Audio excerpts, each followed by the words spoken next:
Assalamualaikum warahmatullahi wabarakatuh.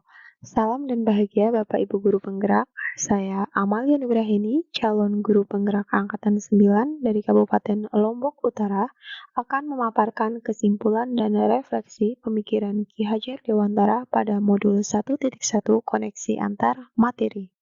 Kesimpulan dan refleksi pemikiran Ki Hajar Dewantara. Pendidikan dan pengajaran tidaklah sama.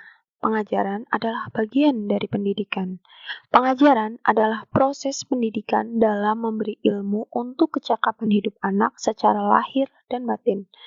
Pendidikan pada hakikatnya adalah menuntun atau memberi tuntunan terhadap segala kekuatan kodrat yang dimiliki anak agar ia mencapai keselamatan dan kebahagiaan setinggi-tingginya, baik sebagai manusia maupun sebagai anggota masyarakat. Pendidikan menciptakan ruang bagi murid untuk bertumbuh secara utuh agar mampu memuliakan dirinya dan orang lain, serta menjadi mandiri. Apa yang Anda percaya tentang murid dan pembelajaran di kelas sebelum Anda mempelajari modul 1.1? Pembelajaran di kelas sebelum saya mempelajari modul 1.1, yang pertama adalah guru mendominasi pembelajaran atau teacher center.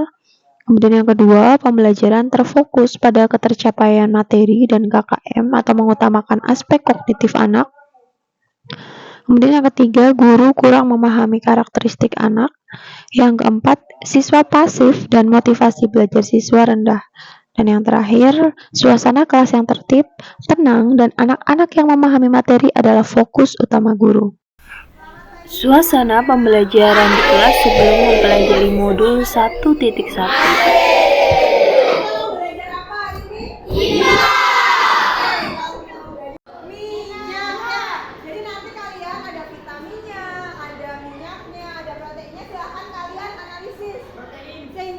Setelah kalian menganalisis, kalian cari tahu fungsinya. Coba, apa ada yang tahu fungsi? Ayo, apakah fungsi sel darah merah? Ada yang tahu?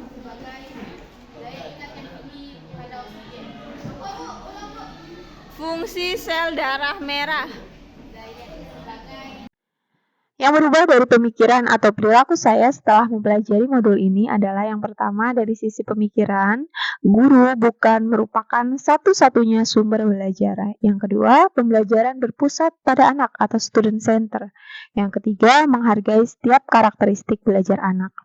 Kemudian dari sisi perilaku, mengemas pembelajaran secara menarik agar motivasi belajar siswa meningkat. Yang kedua, memberikan kebebasan kepada anak untuk menyelesaikan setiap tugas sesuai dengan minat, bakat, dan kreativitasnya masing-masing. Dan yang ketiga, lebih cermat melihat bakat anak atau menuntun sesuai kodrat. Apa yang dapat segera saya terapkan lebih baik agar kelas Anda mencerminkan pemikiran Ki Hajar Dewantara? Yang pertama, merancang pembelajaran yang interaktif dan menyenangkan dengan melibatkan murid atau sesuai metode student center.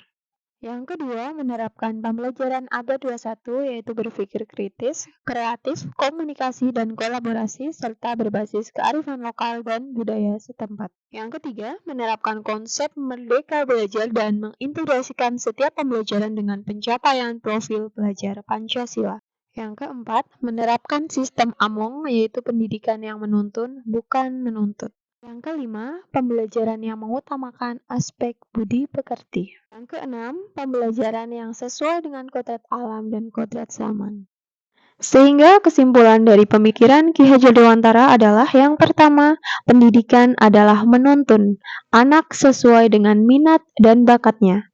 Pendidikan bukan hanya ilmu akademis saja, namun penanaman budi pekerti yang baik. Pendidikan sejatinya adalah berhamba pada anak. Demikian pemaparan dari saya. Terima kasih. Salam guru penggerak, tergerak, bergerak, dan menggerakkan.